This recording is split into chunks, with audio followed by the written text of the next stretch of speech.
Microphone check, 1 2 1 2. Can you hear me? Yep, we can hear you. We can hear you. Awesome. The phone is working. Great.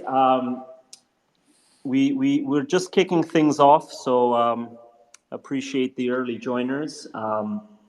But first of all, welcome to another one of our series, our Twitter Space show, Investing with Friends. Today we actually have some really special friends joining, called Wild Tribe, or Wild Tribe DAO. And what they're doing is quite fascinating and will be, I would say, a really rich and fruitful conversation today. They're developing enterprise grade education and infrastructure that supports a new generation of projects, creators, and builders to launch, grow, and succeed in all of Solana NFT markets. So the idea here is that we'd like to learn more about how to identify and take part in high-value utility-based projects, and this is exactly what our friends at Wild Tribe can kind of guide us through. On our side, from Unique Venture Clubs, we have our marketing team of myself, Marco, and Travis, who will be moderating this call. And just before we actually invite our friends over, ask some interesting questions, we'll take a couple of minutes to just have like a casual chat as we wait for people to join. Marco, Travis, how you doing, guys? All good, friend, all good. Excited to start this show. Absolutely. Trav?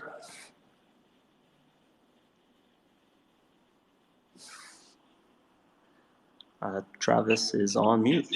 Yeah, maybe some microphone problems. I don't know, it happens from time to time, nothing huge. He will be with us soon, probably. Sounds good.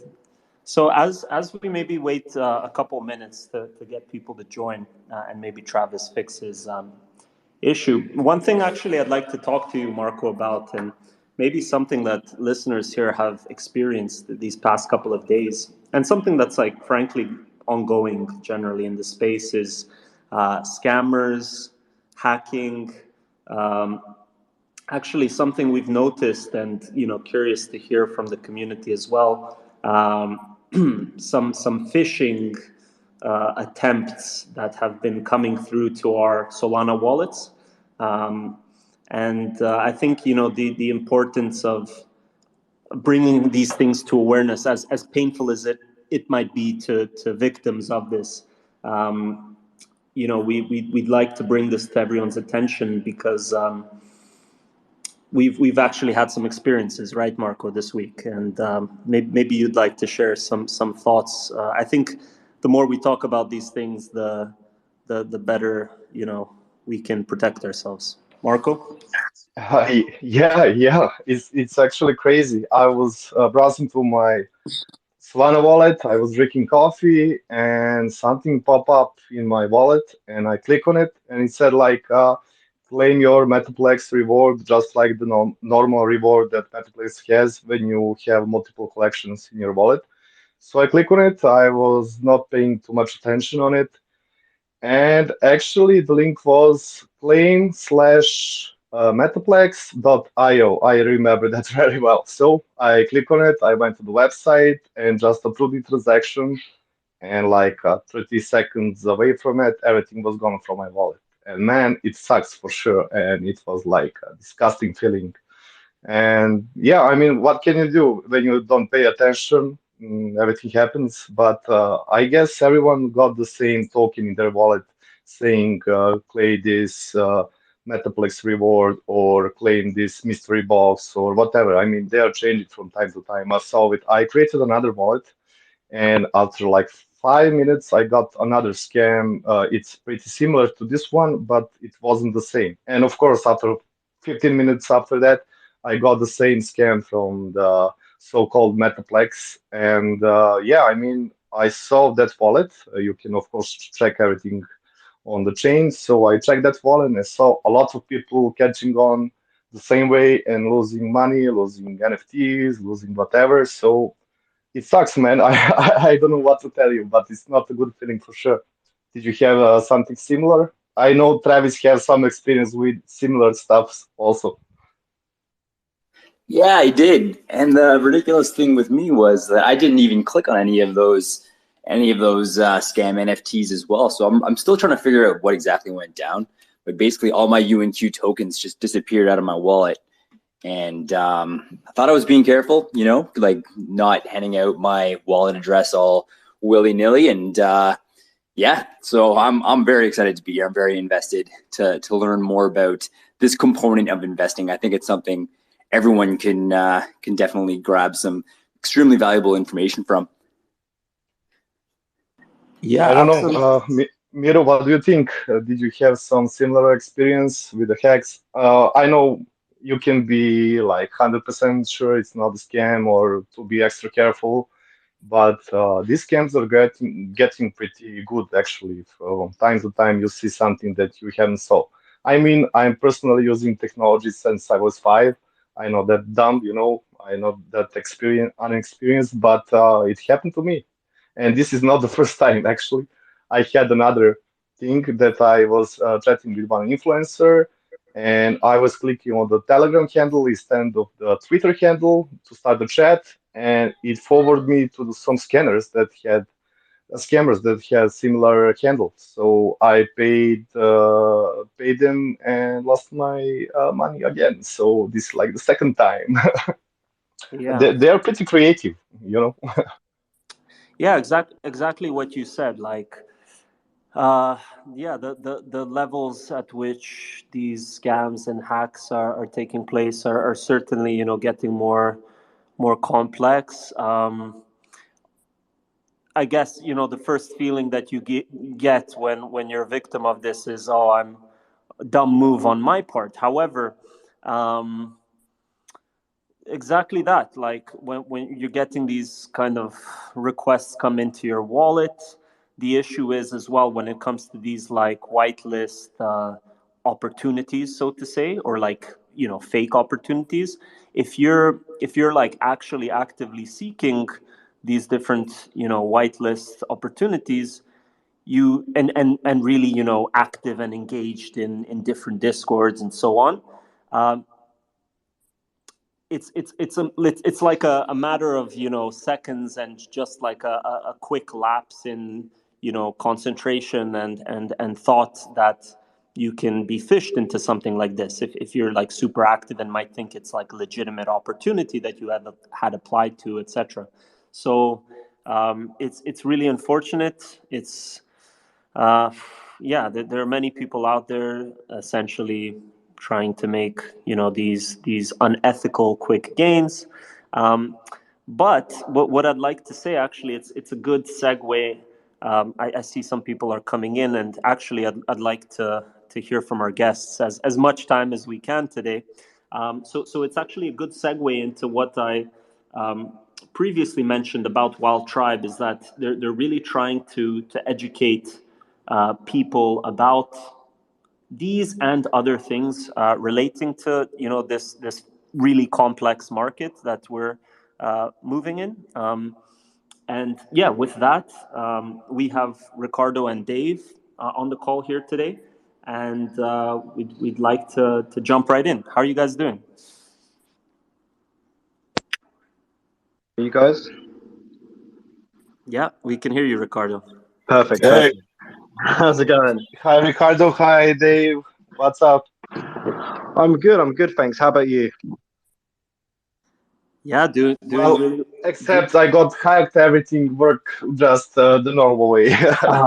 It was what you was explaining. It reminded me of my first experience, first few experiences in the NFT space, and similar thing happened where my wallet was a fresh wallet, and I lost about $500 through transactions, and it was just getting withdrawn every single time I withdrew it. So I went to the wallet it was going to, and this guy was making three, four, $5,000 a day from the same situation of just withdrawing people's wallets and balances. So I feel the pain. Yeah, totally. Yeah, and it's weird. We have different wallets on the Solana, and that same card pop up in every wallet. So it's not about Phantom wallets, not about the other ones, but it's a general thing that pop ups in your wallet. I don't know how that happened, but it's weird for sure. Yeah. I think it's definitely one of those things where, in order to get the kind of mainstream adoption we want in Web3, we're going to need proper enterprise-grade banking infrastructure. Because while things like this still continue to happen, you have people come into Web3 and their only experience of it is a scam, and then they disappear. They don't realize what it actually is. It's problematic. Yeah, totally, absolutely. And actually, we can jump into all of these topics for sure when it comes to like self-custody and these scams and so on. But actually, to take a step back for maybe some of these community members that are just joining for the first time, just a quick disclaimer: the Unique Venture Club's team actually met Dave and Ricardo from Wild Tribe. We're actually based in the same city, which is it's kind of like a breath of fresh air in the world of Web3 where everything's online. We actually had the privilege of meeting these guys IRL, and so just the caveat, we do have a bit of background knowledge on them, but given this is our first online collaboration, maybe it would be good for you guys to tell the community a bit about Wild Tribe, maybe like an elevator pitch or an extended version of that, and how it all started between you two, and maybe like a quick intro, of course, as well. It's probably better to start with how it started, otherwise it's not going to make sense. So if I hand over to Rico right now. Sure. So me personally, I entered the NFT space about a year and a half ago. I was really fascinated about the community and everything, how it was going. And I was like, how can I get in this space and show my creative side? So I initially started off making one-of-one NFTs, and that was really fun, but I wanted to build more. That's when I started exploring collections and looking into that much further. So I spent a lot of time designing a few different collections, and the one that really stood out was the Wild Tribe. And we were like detailing of how we can go about making it perfect and design, because at the time when I entered the space, everything was about PFP and the quality of the art and how cool it was. So we started looking at that, and it was growing and growing and growing. And after a few months, me and David know each other obviously in real life. We've known each other for 4 years. So I took it to David and said, basically, how can we make this much better than what it is now? And that was my kind of introduction to David of the NFT space. And yeah, so we kind of focused on what the space is trying to do and what we can improve on or add. And we were like, there's not a massive amount of utility actually in the space right now. And a lot of it was basically over-promising and under-delivering. So we went through 250, 300 projects, and we're looking at what they were trying to achieve. And it's always the same thing. Oh, we're going to do this. We're going to do that. We're going to do staking. We're going to do, merchandise. But it was never either achieved or anything unique. So me and David sat down a lot and we're discussing what we could do. And this is where we've got to now of our roadmap. I think the key thing is when we started out, this was PFP, and I think this was around April time. The market was bubbling. Literally, you could just put the word ape in a project name, and you were going to mint within a month's time, within a month and a half, if you knew marketing in the space. But like as we kind of went through that phase, we really started to see that like a lot of people are lying. There's a lot of rug pulls. There's a lot of technology projects that are just clones of other tools that exist. And a lot of people were just focused on basically taking hold of money and traveling around the world and having fun and then posting occasional pictures. So we kind of took the approach. My background is Web2, is information platforms, education, and a few different areas. And we decided one of the things that was missing in the space is actually major support elements for projects who want to build utility. And by utility, I mean it doesn't have to be technological. It can be technological part of the project. It can be to enable fundraising for something that creates value, or it can be artistic value. But the point is whatever the project is, it creates and retains value in the space. And I think that's why we've seen a lot of decline in the NFT market, and interest and interaction has really come from, there's a lot of short-term value created and then it drops to nothing. And I think our biggest concern with the space is if this doesn't change, there's not going to be a space in a year's time. I mean, we know it's going to pivot greatly and change, and we're looking at the interaction of AI in a few different areas. But unless we can build trust in this market and actually fund projects that do something positive, that are long-term, that are actually building, I don't think it will exist. And that's kind of where we came from. So we were like, okay, so we need to build centralized education plans. We need to teach about marketing, development, connect people. And then the kind of key proviso of our initial roadmap is to build an accelerator in the metaverse initially, but is comparable to Techstars, but for effectively the Solana NFT market initially, and companies who want to use Solana NFTs to launch or build. So that's kind of really where we're going. Yeah, that's really awesome. Actually, yeah, the one thing that I'm most, let's say, curious and bullish about regarding your project is exactly that sort of education infrastructure bit that you provide. However, what I'd actually like to maybe start or continue with at this point is the art itself, because what's interesting is, like, obviously you have everything out there in the market. You have projects or NFT collections that look nice, but there's nothing going on in the back end. You have like projects that are building some sort of utility, but frankly, the art itself is under par. My personal thoughts about what you guys are doing is you're merging the two in a great way. Like the art itself is pretty effing cool, right? Before we get into like the ambitious roadmap and your goals and all the utility and community that you're looking to build in the back end, I'm curious to hear a bit more about the artwork itself. How did this concept come about, particularly this sort of warriors, tribes, and then of course the raccoons themselves. How that all came to be from an art perspective.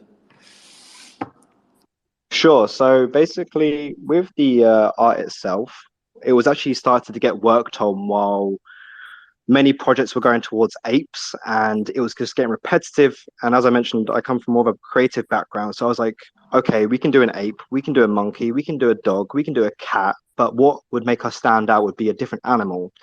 The project started off focused around just being a PFP, and has since then evolved into what it is now. But I wanted the project to stand out against any other project on the market.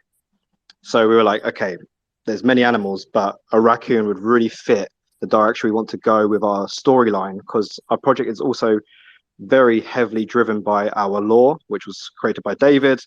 And after we had the lore, our actual style changed and evolved to much more of a cyberpunk gamer storyline vibe. So that's why we have a lot more of a variety. We don't just have human clothing elements, we have more warrior, tribal, zombie. There's a whole range of creations in there.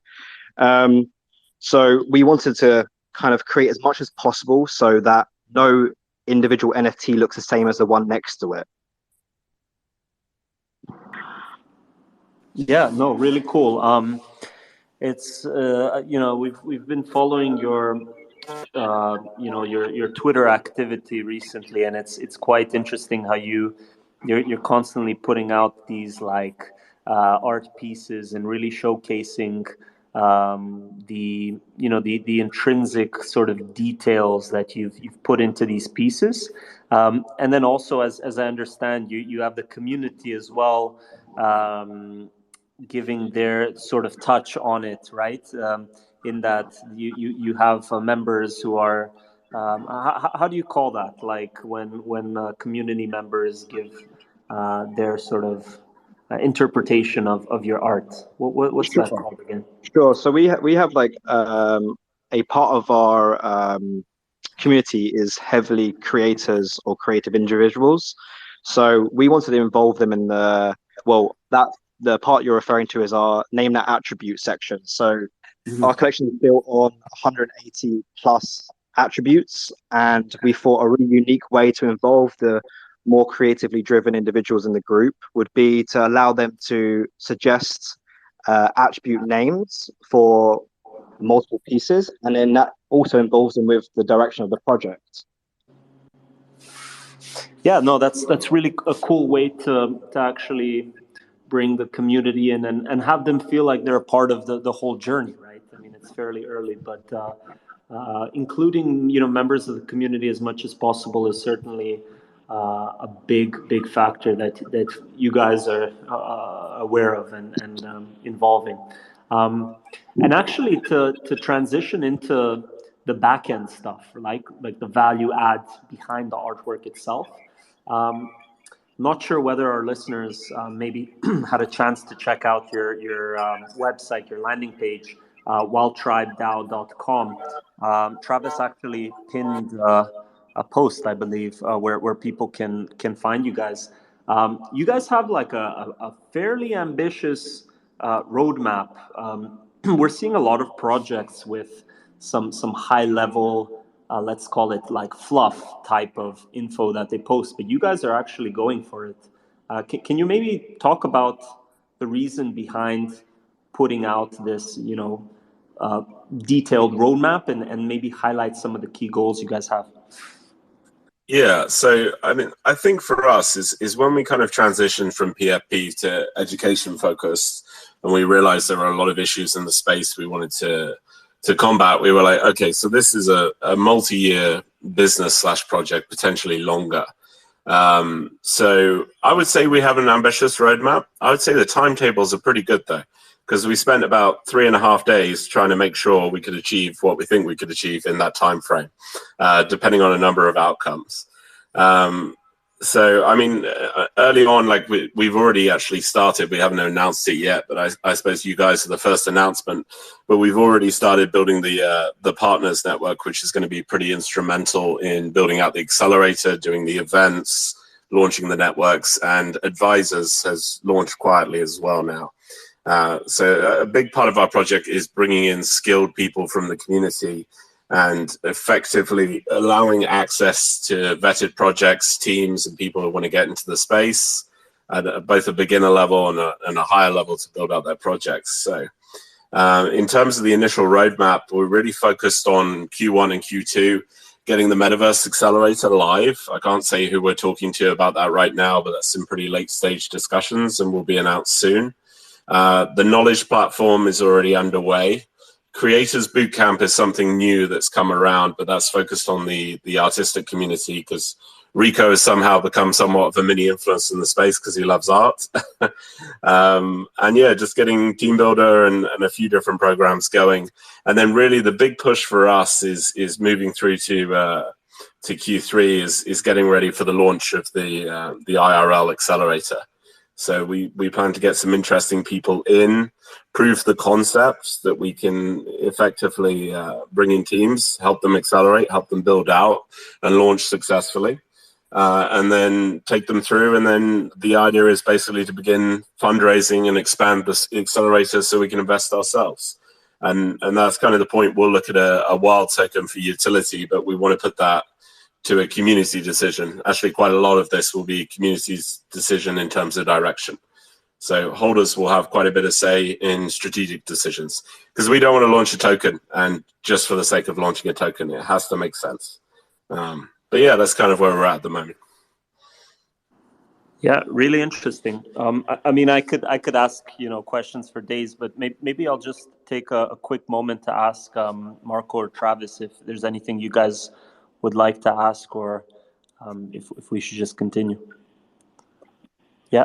Yeah, I mean, I I know David for quite some time. I met him, and he's like the serious guy. And I'm just not talking about because he's here, but he really knows how to handle the community. He was building stuff way before Web3 with the communities, helping everyone out without asking any questions. So, what can I say, man? I'm just enjoying hearing you building something new and also welcoming you to the Web3 world. What can I say more? Man, Good folks to have here, definitely. Thumbs up.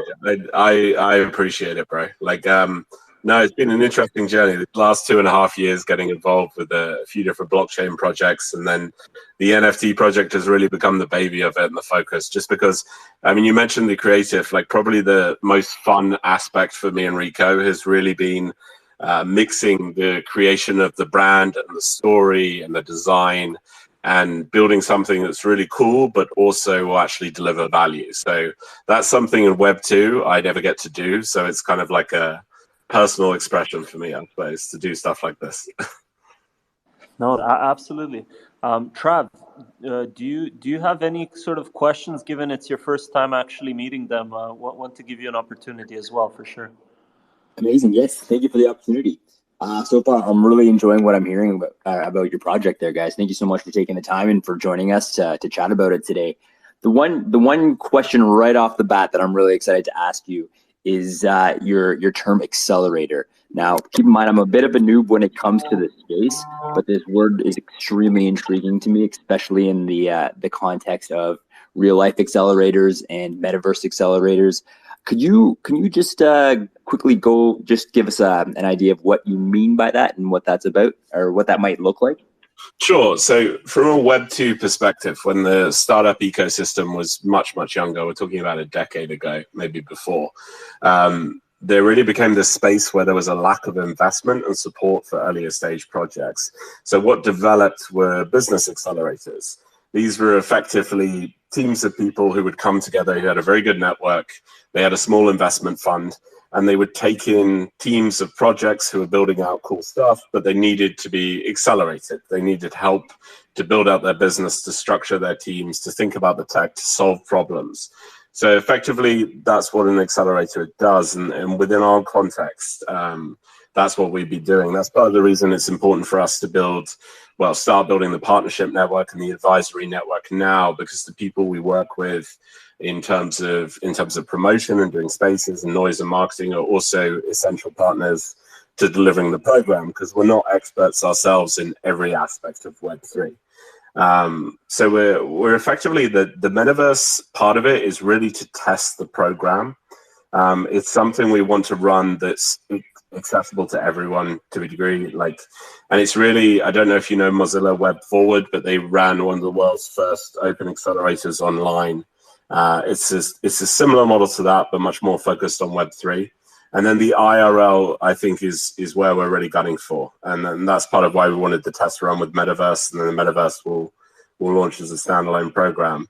But IRL, we haven't figured a location yet, but the plan is to start with one, and then we'll scale it up to 3 times a year, probably 4 to 6 week duration. So teams will be flown in.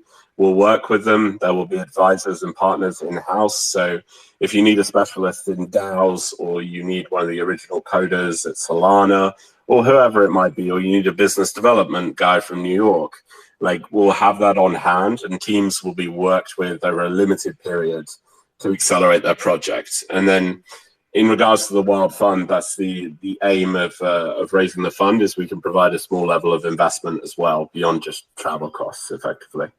But the end product is to basically take 10 to 15 promising teams on the initial IRL accelerator and push them forward. And hopefully 3 of the 4 of those companies do really well and are able to journey forward, raise more money, and start building Web3. No, that's awesome. Ricardo, did you have your hand up by any chance, or was that just... Oh, sorry, yeah, it got stuck. But I just wanted to add on to what David was saying. I think one thing for me, and I expect for David as well, is when you're such a small team entering the Web3 space and the NFT space, it's quite daunting, because there's so much to think about, such as marketing, design, integration, this. And with the accelerator program, having a group of 10 promising projects who want to add value to Solana in one space, we aim that will provide a much higher success rate of these teams pushing forward and really bringing a difference overall. Perfect. You had me at the concept of efficiency. I'm loving this. Speaking as someone who's most likely has ADHD, I tend to get overwhelmed with all the opportunities and all the amazing, just things that are available on Web3, and just to have that concentrated knowledge base at your disposal to just be kind of thrust into it and get a really good leg up on whatever it is that you're trying to accomplish. I think this is a really cool concept, and I'm looking forward to your next follow-up questions there, Miros. Yeah, for sure. I have one question, since you're coming from the both worlds, Web 2 and Web 3. So my question is, what is different, and how does it feel like to start building DAO? How does it feel to start working on a DAO and maybe change some directions? I get it that some concepts can be just the same or similar, but DAO is something completely new that is evolving, and every startup has different way of doing things. So can you share your experience around that?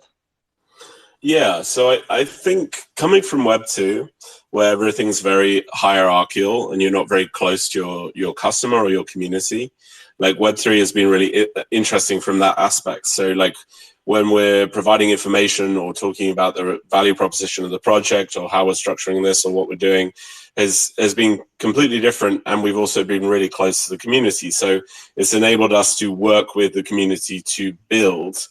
And it also means for major strategic decisions, which I'm really excited about, is we can have holders working with us to vote and lead us in the right direction. So it's not just a top-down decision that we decide to go this direction. It's based on the community and the people who are supporting us to a good degree. Obviously, in some decisions, we'll need control just so we can move fast. But like, I think that's what DAO offers. DAO is very interesting and a very early concept, especially a very early concept in Web3. But I think the applications in the business and even the corporate world are really interesting because you've got these monolithic organizations that are super slow. Everybody's unhappy. Stakeholders don't have a part in the decision-making process. And I think that's where DAOs are really going to come into their own. I think we're going to see that technology and that organizational structure really mature over the next few years. Yeah, I think something more towards a hybrid model, a mix between democracy and autocracy to some degree. Yeah, that's a really interesting take. Actually, maybe I can kind of turn this conversation into a bit more of, let's say, a juicier direction in terms of actually, taking it one step further, right?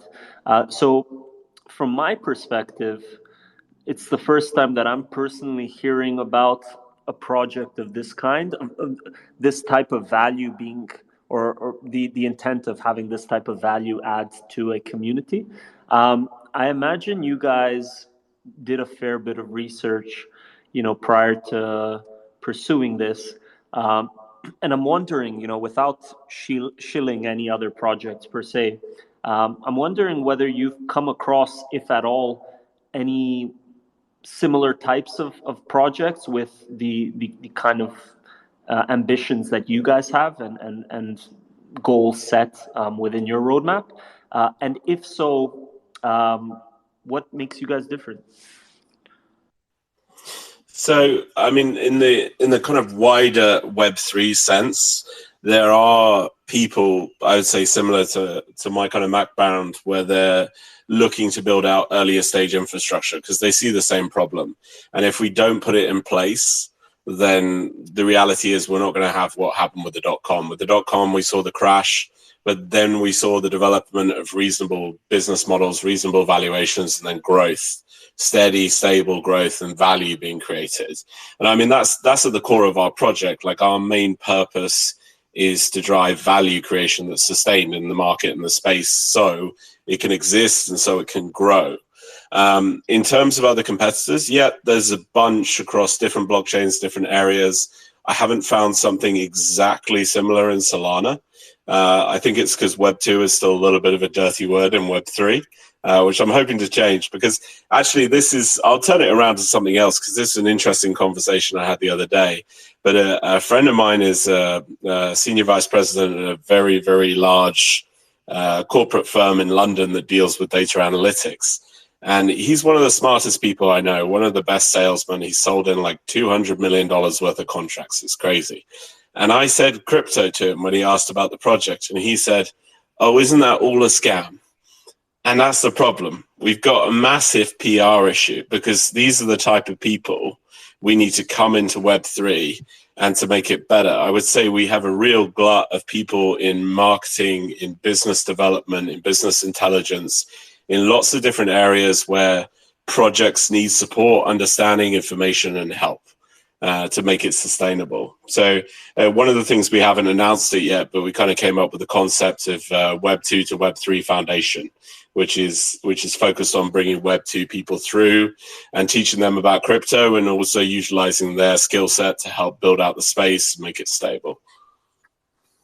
That is really interesting. I feel like I've been in the Web3 space a little too long. I haven't had the chance to kind of get out of the water and take a breath of fresh air and see what the rest of the world is looking at here. But that's wild that there's still so much stigma in these high-end communities, the business and corporate communities, who you'd think are so connected and have their finger on the pulse of these things that are going on. And for someone in that position to just sweep the whole concept aside, it's illuminating to think of, how much potential this has if it does become adopted on a large scale.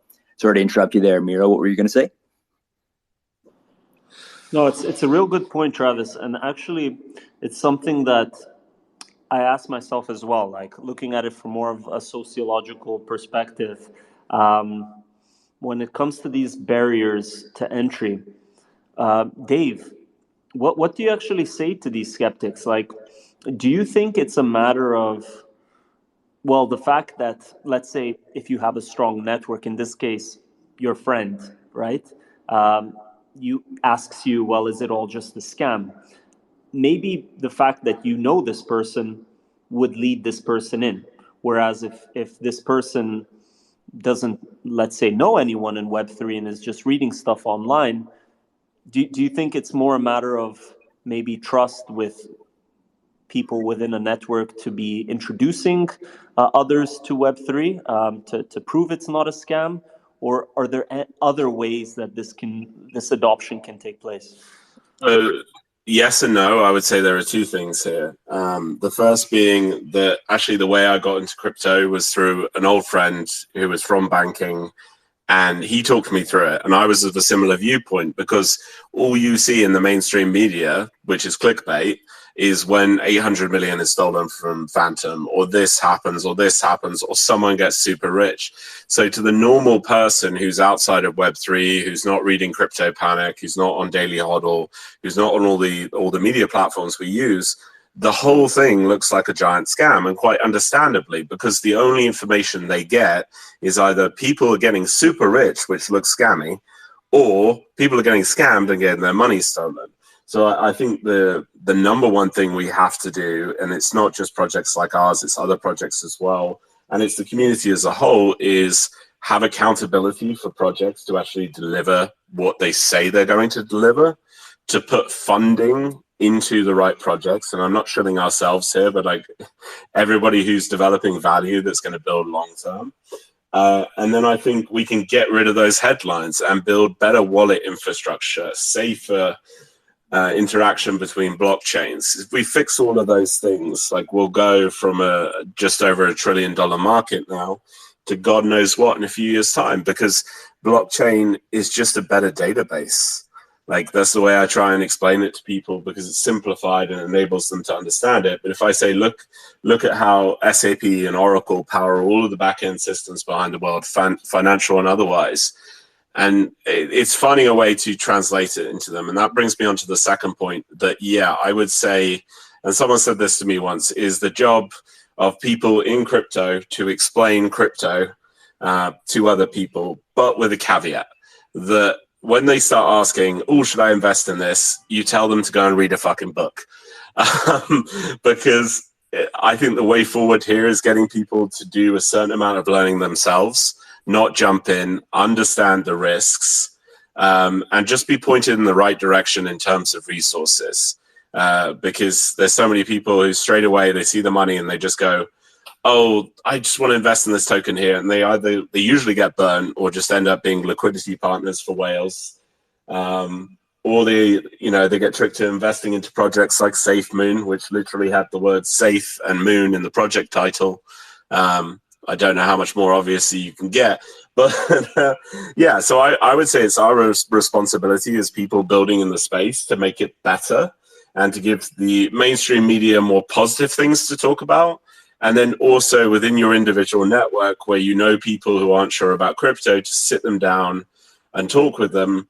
Like, I'm not saying it all the time, but like I had a 4-hour conversation with a friend like a month ago, and she runs a PR firm in Web2 between London and New York. She's an absolute baller. She's like 4'10", but she knows everyone. She does a lot of business. She's done a lot of really cool stuff in her time. And like I spent 4 hours just explaining blockchains to her and crypto and zero knowledge and everything. And by the end of it, she got it. And now she's pivoted her entire firm into working in Web3. And in the space of a month already has a bunch of clients she's helping out. And PR is one of the areas we all need help with. So yeah, I would say, yeah, we got to fix some shit and then really try and educate people. Hold up, Dave. Are you telling me that there's no safe way to the moon? I think one of the things, I think some of the problems sometimes is people get super hyped and they get lost in this narrative of we're going to make it and this, that, and the other. And actually, it's a really cool part of the space where there is a community where people recognize each other.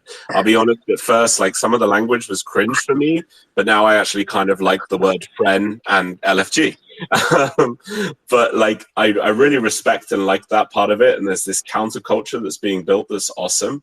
But I think sometimes people just get too carried away and don't do the research, and we just end up pumping project after project that's just bullshit, and it's just looking to take hold of money or to steal or to disappear. So I think we need to really start taking some responsibility in the space rather than everybody trying to get rich quick. And do some building, and then get rich mid-long term, and start supporting people in the space. Yeah, couldn't agree more. Actually, maybe I'll embarrass myself by saying that when it comes to this crypto lingo, I'm a fair noob to it as well. Like I must admit, I had to research what touching grass meant. Which many people know, but hey, we all start from somewhere, right? But actually, regarding information, something that I recently read, which maybe you guys have heard of or come across as well, is a quote around like where in the past maybe like the most valuable commodities were gold, oil, etc. Whereas today it's information, exactly to your point, Dave, because one who has information wins, right? So that's real interesting. And then also not a small shield, but don't mean to take up too much time. Actually, where Unique Venture Clubs and Wild Tribe connected was exactly that. Like our goals, our ambitions are in line when it comes to value add to communities. So actually, maybe some of you have seen that we're partnering, and we'll do more things in future. But switching gears a little bit, besides the skepticism and these sort of macro issues when it comes to onboarding more people into crypto, what other growing pains have you guys come across as an up-and-coming project? I think initially one of the biggest issues we faced was there was so much to learn, understand, and iterate on, and so little information. It was very secretive, and we just felt like if you're not in, you're not in. You're going to struggle and really find it hard to gather all the information you can just to make say, a basic project, let alone something that can even add any value to the space. So that's one big problem we ran into was there's a very tight-knit group in this space, and you need to be let in by someone who knows someone who knows someone. Whereas we now want to build something where anyone who thinks they want to add value or even just learn can enter, access all the information, and then decide what they want to do. I think adding on to that, like one of the things we saw early on was kind of the boom of fake influencers. Is people who had bought huge amounts of botted followers, were charging for promotion, they're botting those tags and posts, whether they manipulate the Twitter algorithm successfully or not, because of the drop in the market, we're not seeing the same amount of buyers coming in. So those tactics aren't working. And I also think a lot of NFT investors early on who used to verbatim listen to, I'm not going to mention their names, like used to listen to certain people are really starting to think, okay, how interested is this person in me buying this project? Like, what remuneration do they get? Why are they shilling this? Are they shilling it because it's a good project and they've declared they have an interest in it?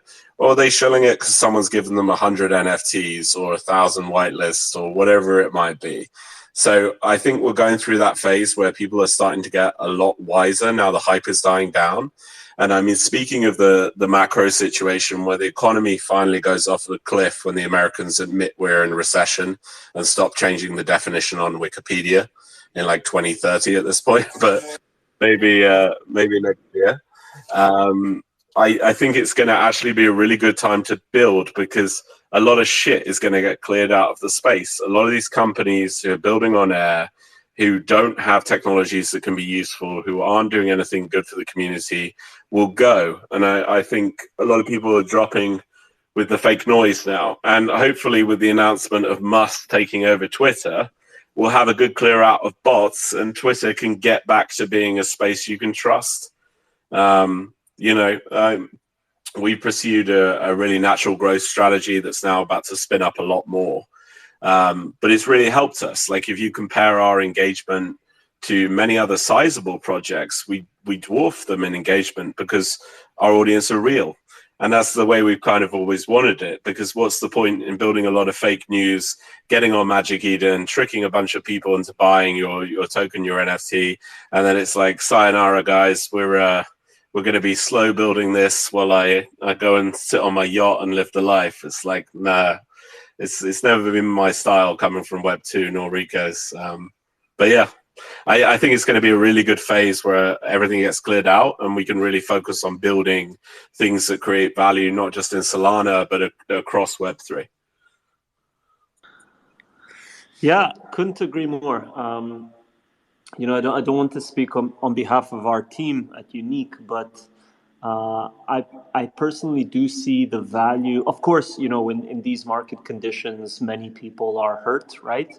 But maybe like the silver lining here, as you mentioned, is that not only the market can be cleared of all the BS projects, but also it allows for teams that are doing what effectively you're doing and building for long-term value, is actually being able to focus down and eliminate the noise. Sometimes I actually wonder, what building would look like, in this case at Unique, but just generally what it would look like if we were right now in like a high pumping bull market. And again, I want to be mindful of all the people who are affected in these market conditions. But sometimes I do think to myself that if it was the other way around, it would be fairly hard to maybe keep up with, and maybe like the quality would drop off in a sense. That's just my take on it. Travis, did you have your hand up before? Did you want to add something? Yeah, it was just a quick kind of feed off of what you were saying there, Dave, about how you have all of these fake influencers who are being paid to share all these projects and stuff like that. Kind of what drives me nuts is, this is for a lot of new people entering the space, this is the first impression that they get. This is the first exposure that they get. And often if they're, if their intentions are misaligned, if they're coming here to kind of get rich quick and stuff like that, it's such a shame that this is the first exposure that they have, are these people with hundreds of thousands of followers who are shilling these dead cat drops and stuff like that.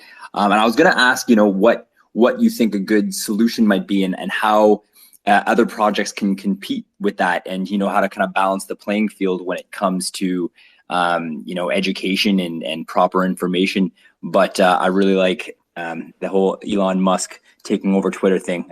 That's given me some hopium. I mean, from my perspective, they're going to die out, and they're already dying out.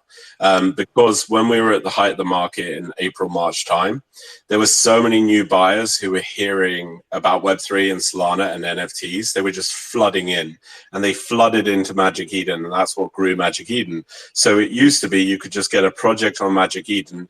It could be a PFP of whatever the hell it was, and you would sell 10,000 like that.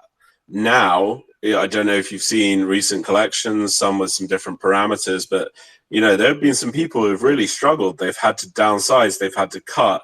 And I'm not speaking for other projects, but it's pretty clear to me that they went to Magic Eden with a heavily faked audience, heavily faked Discord and Twitter, and then they assumed that Magic Eden would carry them through.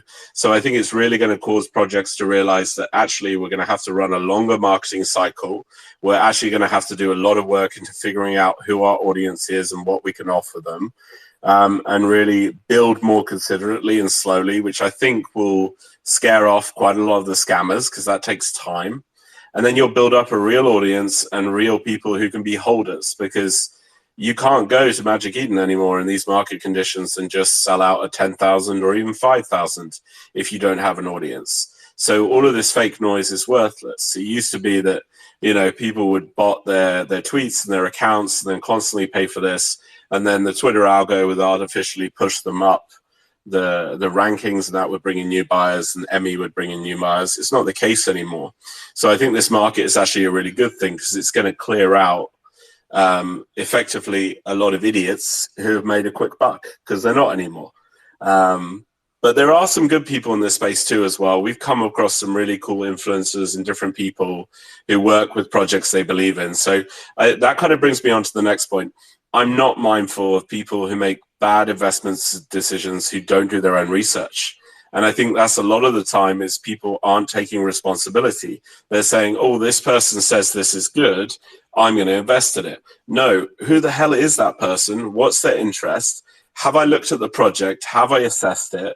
Like, I'd encourage you to go to different platforms that basically do rug pull checks, that have a radar check, everything else, but form your own checklist and make sure the project you're investing in and you're giving money to is actually worth investing in and worth the time.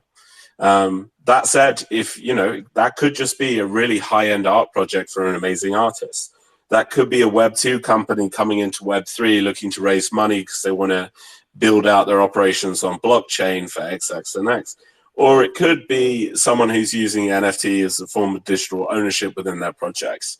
It doesn't matter, but I think the responsibility really lies with the person who's investing to educate themselves, especially when they get burned, because they only hurt themselves and they only damage the market and everybody else when they invest in rubbish. But I do think that's changing. I think people are getting smarter and the shit is going. So, this comes from someone who early on in my career, like 10 years ago, I'm 32 now, lost a lot of money making stupid decisions that I'm probably really preachy about now. So we'll say that. But just, learn from experience and get smarter and get better. Dave, I'm literally giggling over here, because as you speak, I'm thinking I'm that guy. I'm literally that guy. But no, I couldn't agree more. And obviously, we're all here to learn, right? So we've all been in those waters, right? In those silly decision headspace, right? Anyways, Ricardo, did you have your hand up? Did you want to add something to that?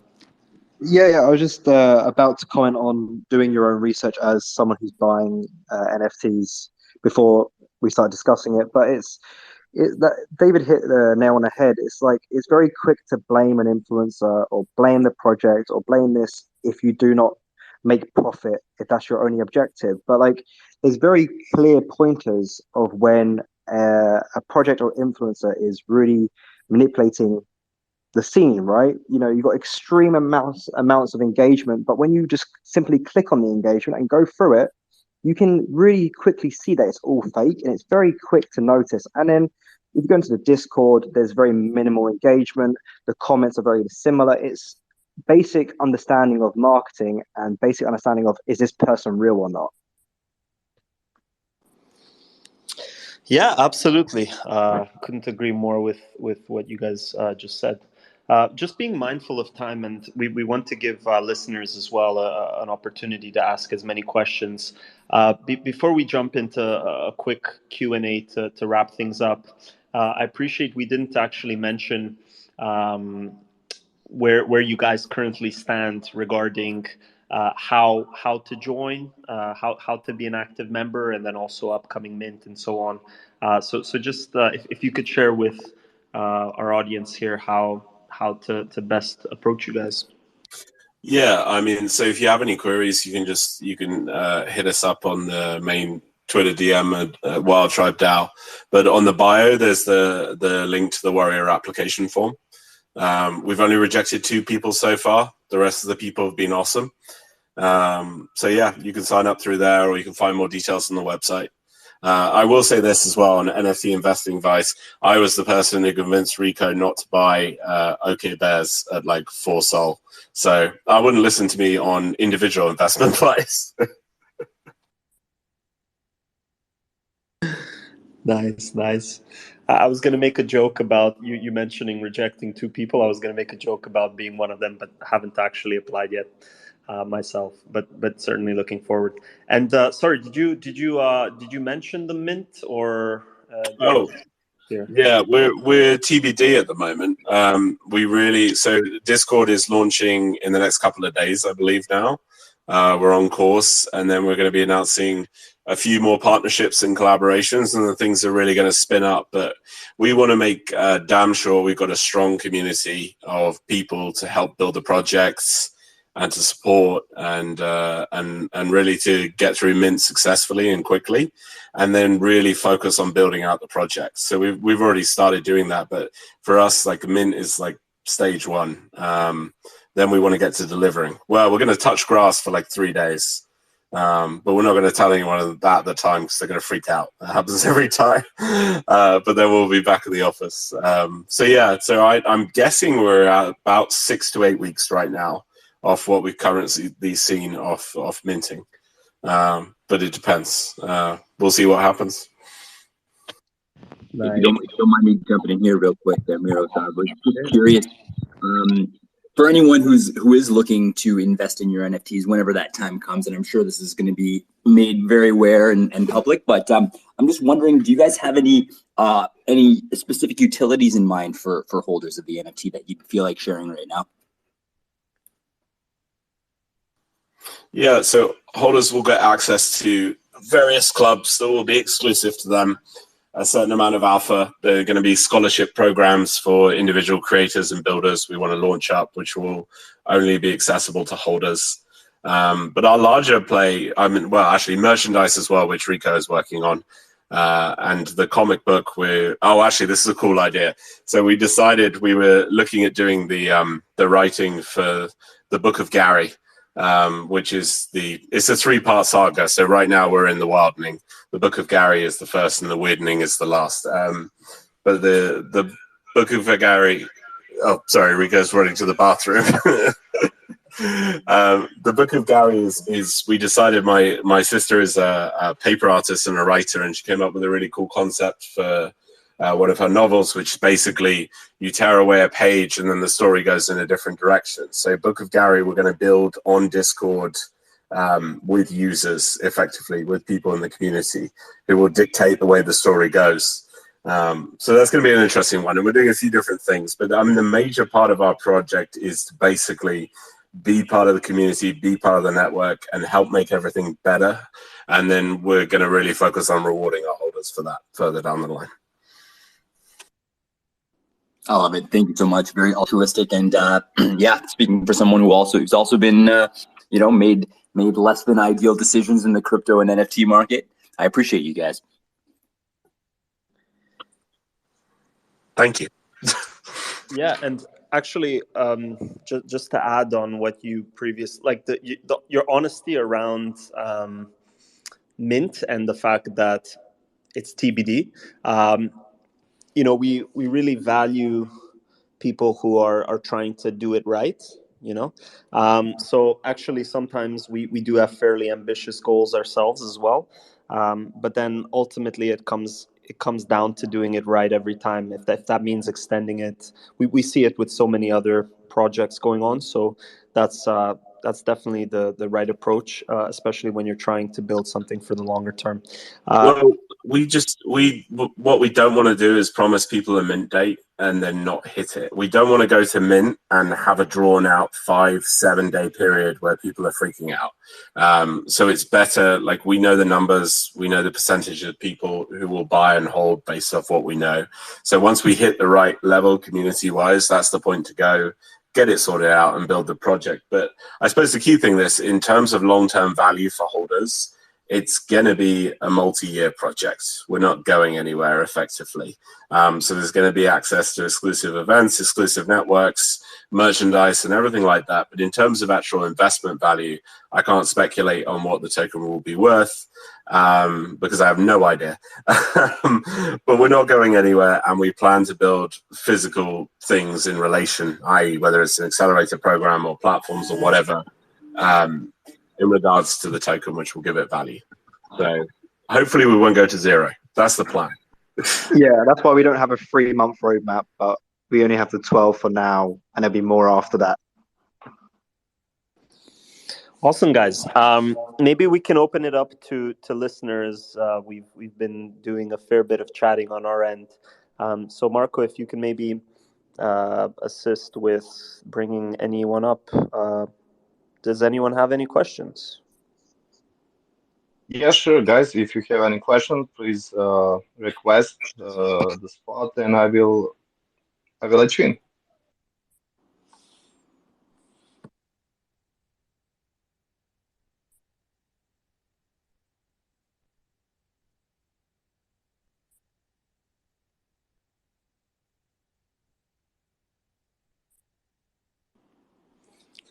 Could it be that we've covered everything and that no one has any questions? That's quite an achievement, lads. The sound of silence. Awesome. Well, sorry, anyways, guys, I got disconnected for some reason, but I'm back in. Okay. Last chance for any questions while Marco got disconnected. And actually, if not, as the guys said, they're fairly responsive on their Twitter, and of course, there's ways to reach out to them if anyone has some follow-up questions once they've digested this talk. Check us both out. Wild Tribe, as we said, wildtribedao.com. Unique Venture Clubs as well. If you haven't already checked it out. Essentially, you can create or join Web3 investment clubs on Unique.vc. It has been a pleasure, guys, having you. Obviously, good friends of ours, and we'll certainly do more collaborations down the line. And then, as always, we have this Twitter space that we're running. We're looking to do once a week for sure, maybe without any promising, maybe even multiple times a week. But just follow us on Twitter, and we'll update you guys when the next chat is. And until then, thank you guys, and have a good one. Thanks, guys. Appreciate it. Take care, everyone. Thanks, guys, for joining us. Thanks. Bye-bye. Thank you so much. What a pleasure.